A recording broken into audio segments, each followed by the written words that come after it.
Okay, so now we have talked about streaming STBs, smart TVs, and virtual MVPDs. Next up, we'll hear from some of the operators. Operators are constantly in search of next-gen video models and ways they can take advantage of the streaming video era. After all, they own the pipes, so they have a significant role to play in the delivery. From streaming content partnerships to streaming STBs, our next panel will look at all the innovative ways operators are transforming their business to meet subscriber needs. And leading this panel once again is Gary Shanman, former SVP of Video at Charter Communications, to moderate a session including speakers from Cox, Cincinnati Bell, WOW, and TiVo. Gary, over to you again. Great, thanks a lot. Okay, we got a great panel here. The operators, the traditional aggregators, the people that gave video to millions of consumers. Let's talk about it. So I just want to briefly introduce the team, and then I'll give you guys time to talk a little more about your role at your company and your philosophy on how you play in the streaming space. But we have Jonathan Bond, we're happy to have from Cincinnati Bell. He's the Director of Video Product Strategy, I believe. Thanks for coming. We have Mark Gathan, who is the VP of Content Acquisition at Cox Communications. We have Chris Thune, who's the VP of Product at TiVo, and they have a B2B offering as well as direct-to-consumer, as they've done for many years. Want to hear about that. And then we have Roger Seiken from the SVP of Video Programming from WOW. And so I think we have a really broad group here. And so why don't we just start with Jonathan? Why don't you tell us a little bit about what you do at your company, and then as much as you could at least tease us a bit about how you guys view the streaming space, knowing that obviously in a lot of cases video isn't core offering in a main bundle anymore. So. Sure, thanks, Gary. Great to be here, everybody. And as you said, Gary, I'm the Director of Video Product Strategy for Cincinnati Bell and Hawaiian Telecom. And, from our perspective, content is very important to us. And getting into this world of streaming is also just as important because broadband is, as we see, really the future. And it's important to keep that very profitable subscriber on that front. And from a philosophy standpoint, we, again, thought it's very important. That's why we've partnered with YouTube TV about a year ago to have their offering as a solution for people that are tired of paying for high TV. And then we've also, actually, as of today, we're launching HBO Max and Epix for our broadband-only subscribers as another offering. And then we're very excited to work with Chris Thune and his team over at TiVo as our next generation platform. So we constantly see TV evolving and content being very important to the consumer. So we want to be part of that conversation. That's great. So Mark, why don't you tell us a little bit about what you do and a little bit brief overview about Cox's philosophy in the video space and the streaming space. Sure. Thanks, Gary. So I'm Mark Gathan. I work in the content acquisition team at Cox. I partner internally with all of our boundary partners in marketing and product and technology. Also Cox Research. And over the years at Cox, video, of course, has been a major focus for us. We've evolved to provide customers with what they're looking for with respect to VOD content and DVR content, DVR capabilities, and TV everywhere. And about 5 years ago, we set on a strategy to learn a little bit more about how we, as a video provider in a traditional sense, would be able to integrate and make available some of these OTT apps and OTT content opportunities to our traditional video subscriber segment. And those are customers who still receive from us a multi-package video product. And then also, taking a look at our broadband-only segment and really working to offer them an aggregated opportunity to gain access to OTT content as well. And over the past 4 years, I will say, we've been very successful in providing an integrated and aggregated OTT offering on a Cox device to subscribers for them to have access to. Right now, we have about 20 apps that are available on our device, whether it's through the Contour product and available to customers who also, again, have our linear package of content, or to our broadband-only subscribers. And, for us, it's really important to continue to listen to customers and take action and evolve our strategy based on what they're telling us, what they're showing us, how they're engaging with the products. And so we feel like, making the OTT broadband offerings available to subscribers as an integrated solution has been very successful. And I look forward to sharing more of the details with you. Great. Chris, why don't you tell us a little bit about your role at TiVo and a little bit about kind of, obviously, you play on many sides here, so feel free to give us a sense about what you guys are all about in 2020. Yeah, that's right, Gary. And you set it up right. I mean, TiVo, the history of TiVo is we do have a foot in both the consumer direct market, as well as helping operators modernize and embrace kind of where the market is headed, and stay competitive in terms of where the market is headed. And what we see in terms of the landscape ahead is, I think everybody on this panel will agree, though the exact crossover point may be debated, that time spent on streaming content is projected to surpass time spent on operator content in a short number of years. And so we are looking at that trend and rethinking all of our entertainment experiences, and have been for quite a while now, in terms of both helping operators, arming them with what it's going to take to deliver a unified experience across streaming and live TV, as well as helping them with their broadband only base by delivering products like TiVo Stream, which is our consumer direct product in the space in terms of unified discovery across services. So that's really what we're about at this point, in terms of the trends and how we're positioning our portfolio. Great. So Roger, last but not least, tell us about what you do over at WOW and just a brief overview. Hey, thanks, Gary. So I'm at Senior Vice President at WOW, and like Jonathan and Mark, I'm responsible for content acquisition and video strategy. Plus, I also get involved in business development and strategic partnerships in the video space, and I've been at WOW for 3.5 years. The advantage of going last, Gary, is I can really echo what my fellow panelists have said. WOW has adopted what we've deemed a broadband first strategy. We used to look at our triple play as 3 services, and we want to sell every customer each one of those. We had our own HSD service, had our own branded video service, and of course telephony. And our perspective has really shifted. And from a video perspective, we're a little bit we want to be just about helping our customers access whatever content they're most passionate about, when, where, and how they choose to view that content. And we believe the best approach to that is to view video as a tool to help us sell HSD service and retain HSD customers. So sort of in the hierarchy, HSD is first and foremost. For all the reasons I think everyone knows, it's very hard to make a profit with video as a standalone service. And customers' preferences have changed, and we've seen video consumption go up dramatically, certainly over the last 9 months. But it's not necessarily traditional video, right? It's a lot of streaming services. It's Netflix and Amazon Prime and services like Philo and YouTube TV. So our thinking is we want to be help our customers choose from a variety of products and services within the WOW ecosystem. So it would be very easy to say, hey, get HSD service, and then whatever, you go off and do whatever you want to do on your own. Rather, we want to be there to help our customers facilitate that process, because it is confusing. There's a lot of choices. The number of choices will probably increase over time. So, our strategy is we want to offer the traditional TV bundle. We just launched our service called WOW TV Plus, which is an updated IP-driven version of a traditional cable service. Thank you. But we've also been partnering with the 4 large linear streaming services: YouTube, Philo, Fubo, and Sling for the last year.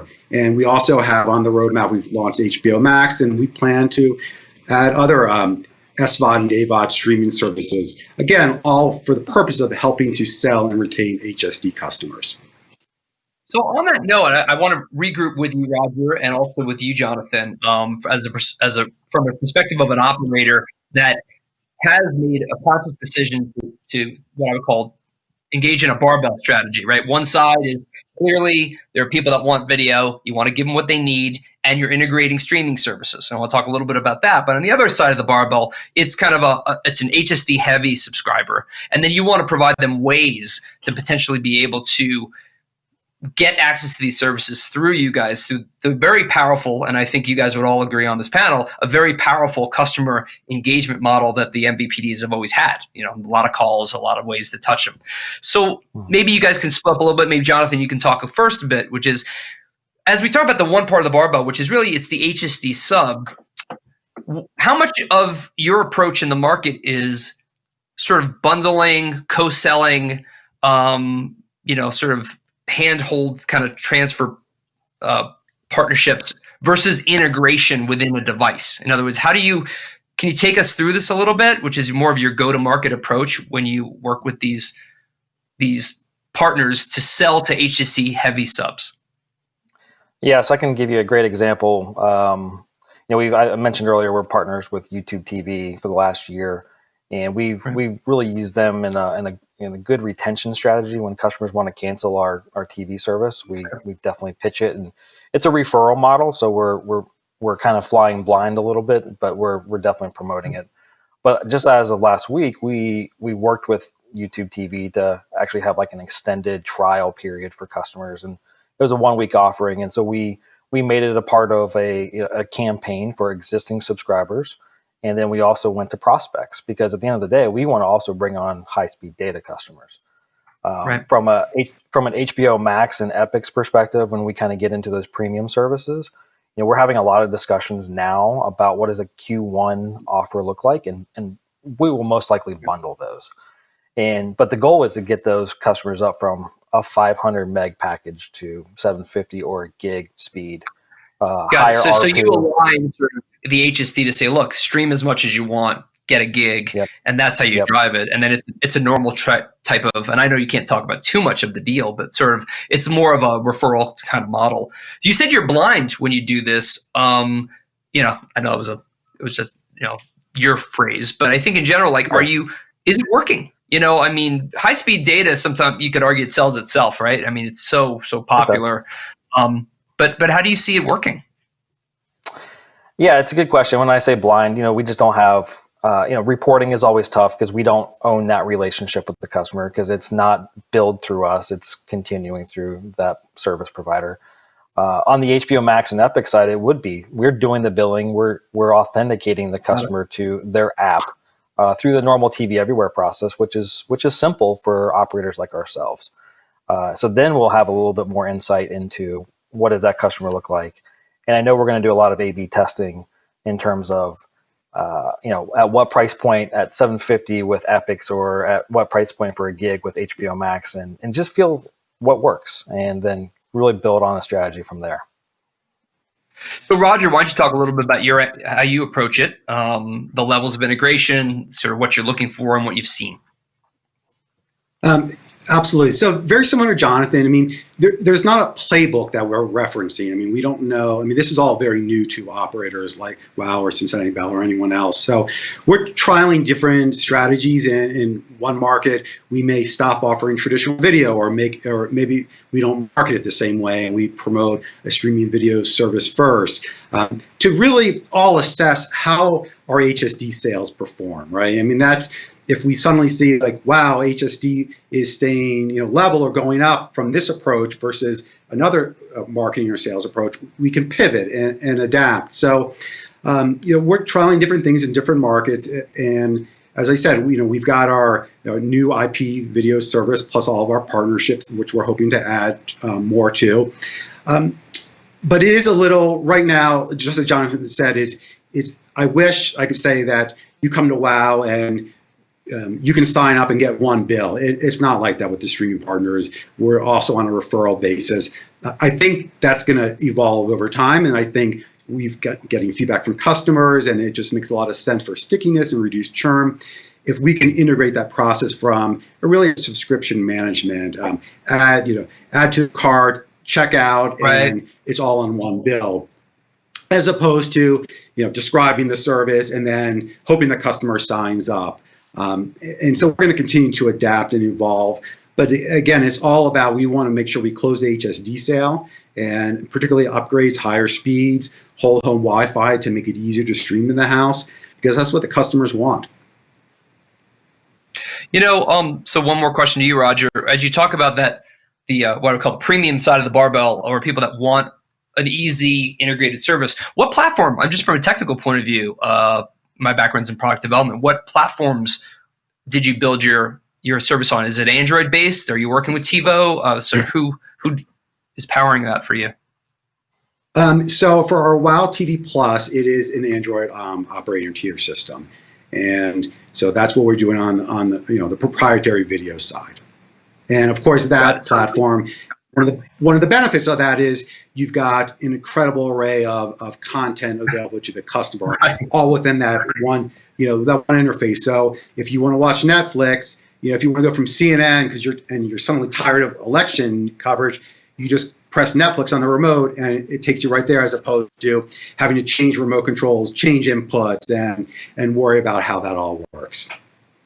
Yeah, no, the Android ecosystem helps when it comes to onboarding, because it's already kind of onboarded and you just have to choose. So so good for you guys. But let's talk a little more. Let's pivot over to TiVo. So Chris, for you, I'm really interested sort of to hear really about what both your operator partners are saying they need from you guys, and then how you help them. And then also, I want to hear about how your customer adoption is. You really came out with a really nice device and a nice experience, by the way. So just as someone who's been in the space a long time, I was actually really impressed with what you came to the consumers with. But back to the question, want to understand exactly what you're hearing sort of as an objective observer, and then kind of how you guys are adapting your platform to support those needs. Yeah, thanks, Gary.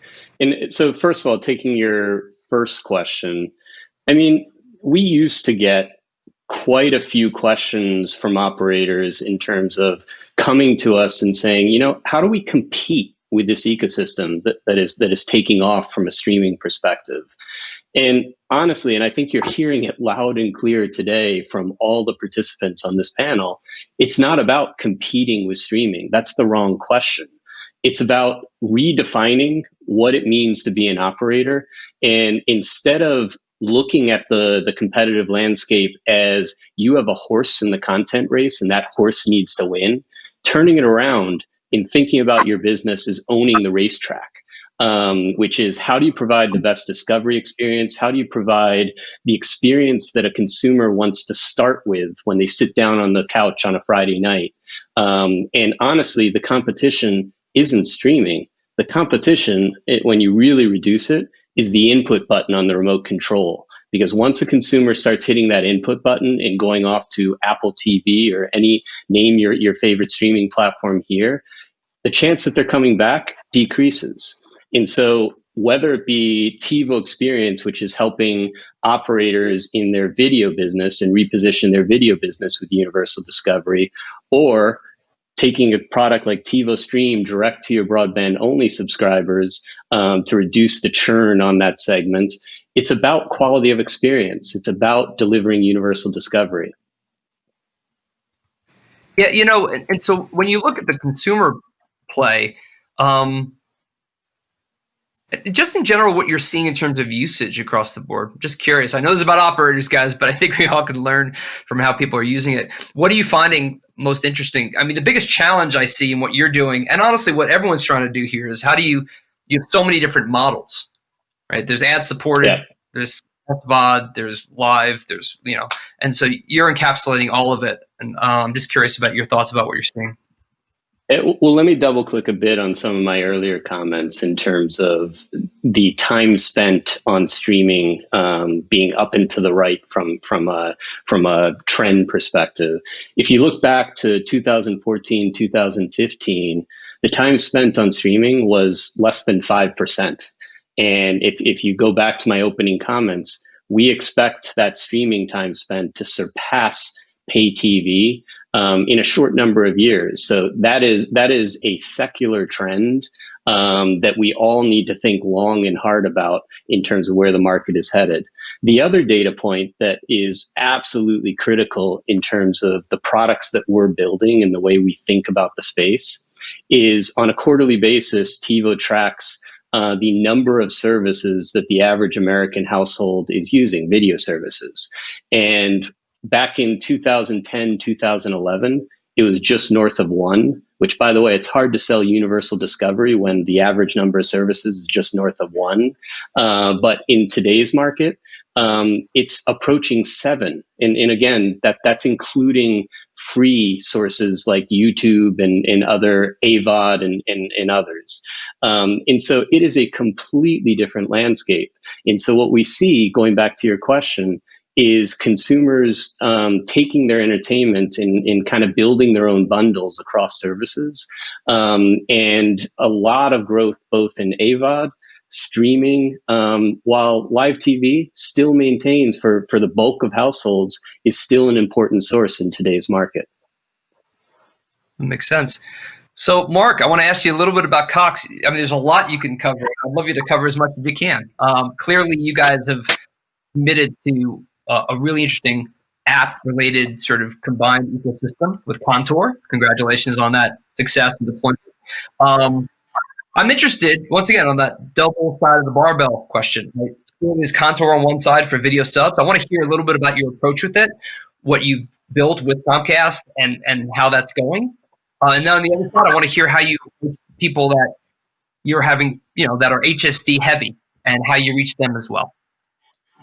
Yeah, absolutely. Happy to share some details with you. And it's been really interesting to listen to the presenters on the panel before me, because I echo and align with a lot of what's been said. As an operator, our role in the ecosystem over the last 30 years has been to aggregate and distribute content.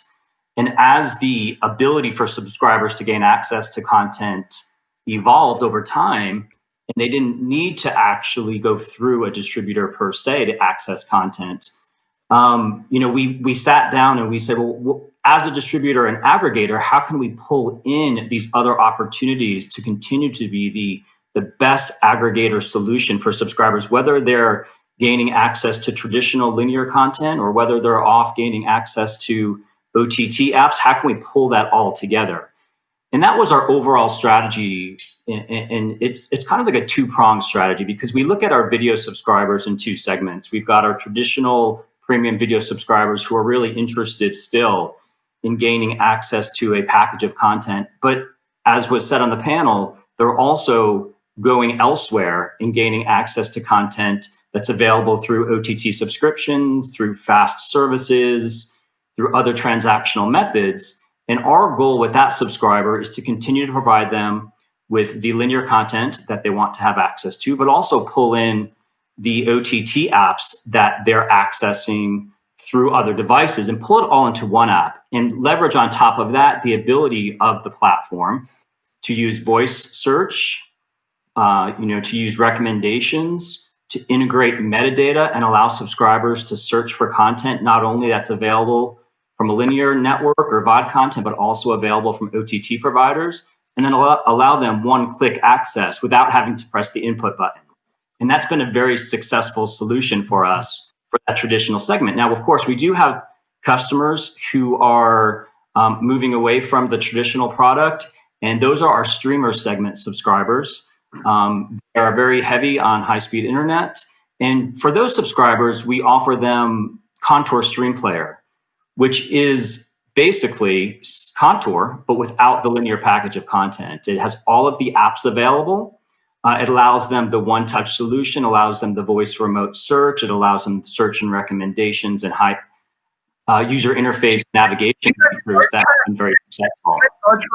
Or do you look at it as sort of a drop ship of a box, and then you hope it comes, kind of accrues to the value of the business? Or do you actually charge a fee for that, for the device itself, if you can share?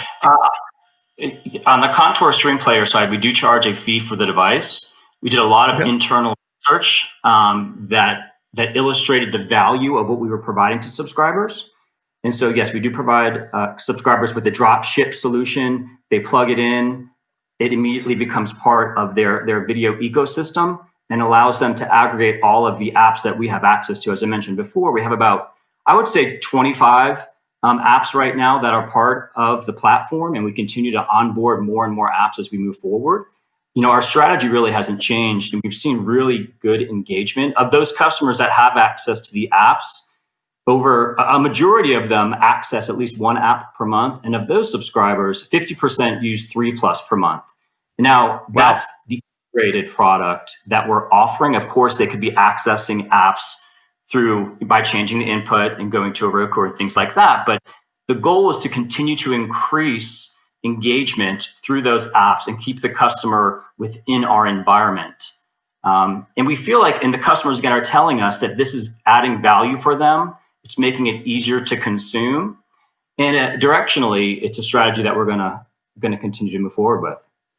So just to close with you on this, so it does sound like that when you have, whether it's the heavy premium video sub or even this, this Contour Lite experience that you talked about, which is really just the apps, you are getting engagement and you're getting them to utilize it.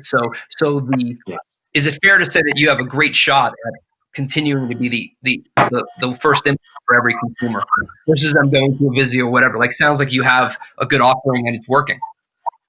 Yeah, absolutely. I mean, I think the key to that is to make sure that you integrate metadata. I think that's really a level above and beyond just being a platform that allows apps to be represented and accessed. If you provide that aggregated solution that allows, again, for search, navigation, recommendations, and the voice remote is really key. I will continue to say that. Our customers on both platforms have access to the voice remote. So they can launch an app with the voice command. And we've seen just really great engagement on both platforms. Great. So back to Jonathan a little bit. And so obviously you're doing a lot of experimentation. Clearly HSD is selling and you're trying to find out sort of what's that incremental value that you get by bundling other services, or is it just an additional ARPU play? Are there any particular platforms that you have found or you've gotten good feedback that consumers really prefer? Since you're not biased, right? You just want to be able to get them the best. What have you been hearing from your consumers? And I'm not talking about Netflix. I'm really talking about more in the virtual MVPD space. If someone's really going to say, I'm going to take a vMVPD, what are you hearing that they're interested in? Whether you offer it or not, by the way. I'm just curious about more research. Yeah, I think I was asked a similar question about a year ago, and I think it all depends on the content needs of the customer, right? So like YouTube TV, we've always felt like it was a great fit. Although they have their own business decisions to make in terms of maybe dropping the RSNs from Sinclair. Cincinnati is a heavy baseball town, so that might impact customers. But if you listen to the group before us with Philo, I mean, that's a great service. I know, like my brother, as an example, watches and subscribes to Philo because it fits a lot of the content needs he has. I think in general, I think everything's just different, and it all comes down to price and the content. And and if you can match 80% of the content needs, I think most people are willing to give up a little bit to get lower bills and stuff from a virtual side. Now, Roger, you've done this Android TV implementation. Obviously, it's pretty new, I think, right? So, do you have any feedback yet, or is it still premature? Yeah, I think it's premature. I mean, we're really pleased with the rollout so far. We're probably in 75 or 80% of our markets, with the final markets to come later this year or next year. And it's a new product for us, so it's evolving. We just announced, or is now available on the Amazon Prime or the Fire Stick. You can now get the Wow TV Plus experience. So we're going to continue rolling out on more devices, provide that integrated experience, and adapt to what our customers want, and add more streaming services and provide it easier. We've got the voice activated remote and an integrated search for all of those reasons. But that's really on the what I call the proprietary video side. Unlike Cox, we are not offering that to broadband only customers. We may do that in the future, but obviously we would have to purchase that hardware. That's a big capital expense, so we're not there yet. Instead, we've been providing from time to time different streaming devices. We provided the Fire Stick, earlier this year. I think you're going to see us roll out the TiVo 4K stream. I'm a user at home. I'm a big believer in that, so give Chris a plug for that. So I think we're going to have some promotions there, and provide a variety of outlets for those customers, and really just and they're going to also have smart TVs, right? So they're going to, or they may have a streaming device in their home.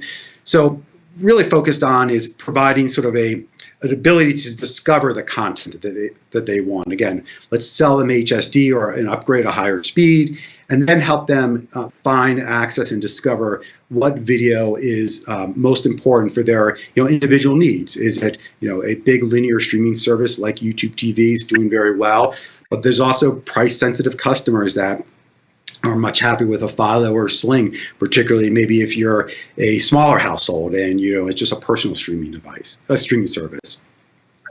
Got it. It's interesting, Mark, when you talk about Contour and the approach there, which is sort of it's your take at being able to own some of the ecosystem, which may not be a video service revenue for you, but it may be someone else's. It may be a vig off of someone else's services or an ad revenue model, or it gives you a hub in the home. And same thing, I know Roger, that's kind of you're alluding to with the premium service. But let's flip it a little bit. You started talking, Roger, about the fact that you believe that ubiquity of the WOW video service for video subs on other devices outside of your ecosystem is still important to you. And so you're on a number of devices you mentioned. Mark, what's your approach there? When I was at Charter, right, we were on Roku's, Apple TV, etc., with our video service. Do you guys have a play there? And what's your general thoughts of sort of getting your applications out on other platforms for your video subs versus kind of bringing other services into the Contour experience? Yeah, we absolutely continue to look at opportunities to support an app on like a Roku, on other devices. It's something that we continue to look at. Our focus right now continues to be aggregating as many apps as we can on our devices for our subscribers that are accessing our video product, as I mentioned, or our high-speed internet subscribers.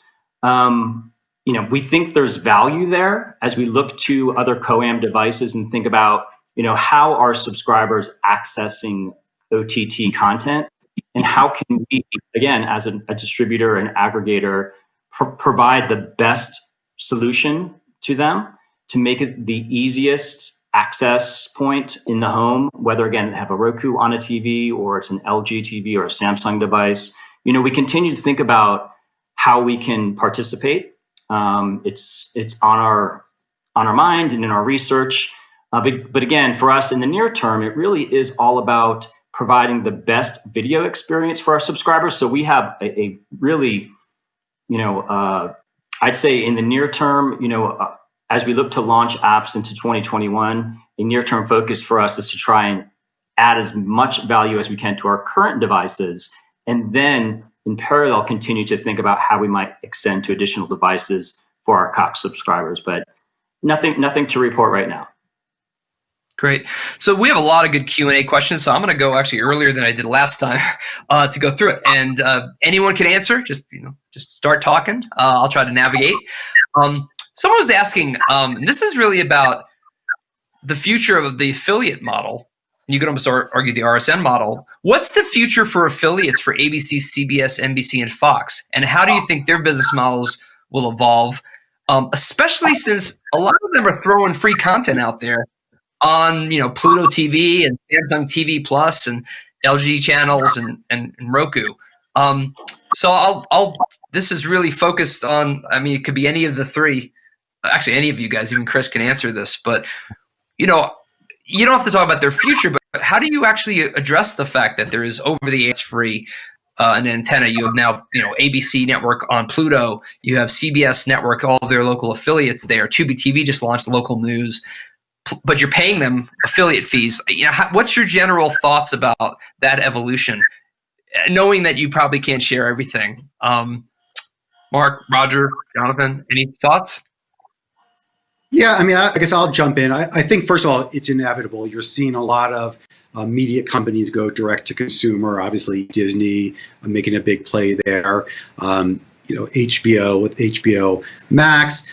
And I think that trend is going to continue. Discovery is going to launch a streaming service. I think it's great for our broadband customers because they have access to all this local news content without having to pay for it.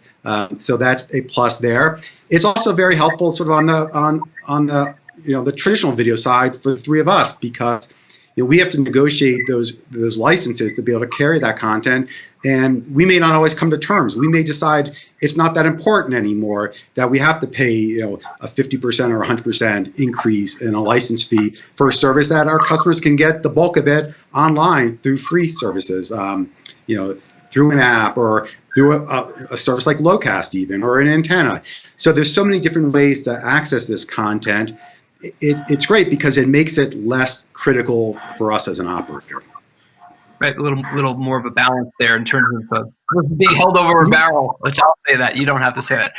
Mark, what's your thoughts on it? And also, Roger mentioned Locast. Someone had a question about that too, and then how does Locast play into all this too? So maybe you could just answer generally your thoughts. Yeah, I mean, I think that we have great relationships with all of our content providers, and we continue to work with each of them, whether it's a local broadcast station or whether it's a national provider of linear content. And we all have unique strategies that we are looking at internally as we think about the evolution of the video ecosystem. I mean, specifically, I don't have, again, anything to share with you about Locast or anything along those lines. I think for us, we just continue to, look at the marketplace. And, we continue to think about how the video ecosystem is evolving and how consumers are consuming. And, broadly, the industry, continues to change, evolve. And consumers are directing a lot of that with the way that they access and consume video content. So we look at both what the consumers are doing. We look at, how the industry is evolving.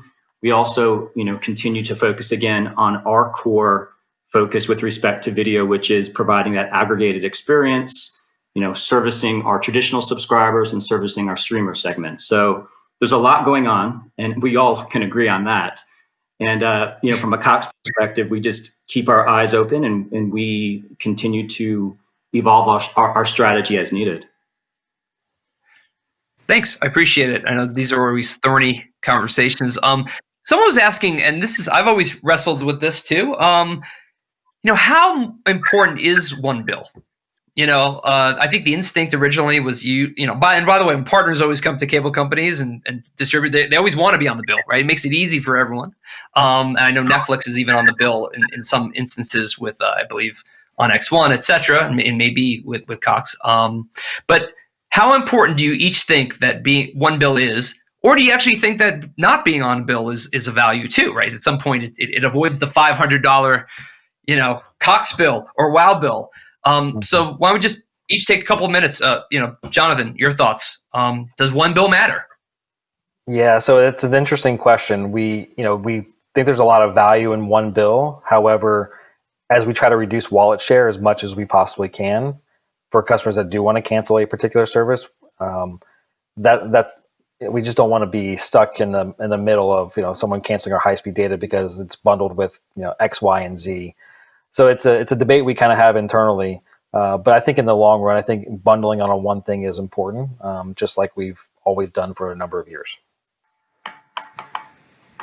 So, Roger, thoughts? Yeah, I mean, I think there's pros and cons. I mean, certainly, we've discussed the concern that if we build for everything, then as you said, it's not quite at $500, but it can be large. And does the customer start to say, wow, why is my bill with WOW so high? Even though they're just buying individual services from third parties. And if they charge Netflix and YouTube TV on their American Express or Visa, they wouldn't necessarily associate that. So I think that there's that concern, but I think there is a customer convenience and a stickiness. If you're getting it from one source, it's easier to, as I said, check out and sort of add that content seamlessly instead of having to go to another website through a customized link or URL. And it gives us the ability to craft more customized offers and bundles, so that if you upgrade from, say, 500 megs to 1 gig service, we may give you a discount of a streaming service for 6 months, or put you in a contract with no rate increase for a certain period of time. So we have a lot more levers we can pull that way, as opposed to it just being sort of a variety of just individual services. Got it. I'm going to pivot a bit if you guys are okay. So, Mark, there was a question for you. I will edit this question a bit, but the question is really about, obviously you utilize the X1 platform in general. What's your, how do you work with Comcast? How does that, both technically, how does that all work? And overall, how are you finding your ability to sort of be able to go to market as Cox while still leveraging kind of, their roadmap with your input in general? Yeah. So we license the X1 platform from Comcast. It's branded Contour. And we also have access to the Flex product, which we brand Contour Stream Player. Our relationship with Comcast has been amazing. They're a great partner for us. We really have benefited from the ability to launch, an aggregated product that allows us to provide customers with access to an integrated linear product and OTT offering. Again, I mentioned that our strategy kind of shifted about 5 years ago, and we wouldn't really have been able to move as quickly in this direction from a strategic perspective without the partnership that we have with Comcast. So for us, it's been a great relationship. We work very closely with them. We're excited about the future roadmap items and how we can continue to evolve the product. And we really are very excited about Contour Stream Player, as we continue to grow the number of subscribers that gain access to that platform from a broadband only perspective. It allows us to balance out our two-prong approach, again, which is traditional subscribers and broadband only subscribers, but both of them having access to the aggregated OTT offering. So, we've really been very happy with the relationship. Great. Chris, I wanted to actually give you sort of a minute or so just to kind of give your overall perspectives that you haven't been able to share here, just based on your unique position in the industry as sort of a vendor partner, as well as somebody that's thinking about the consumer experience directly. Any final thoughts before we close this down?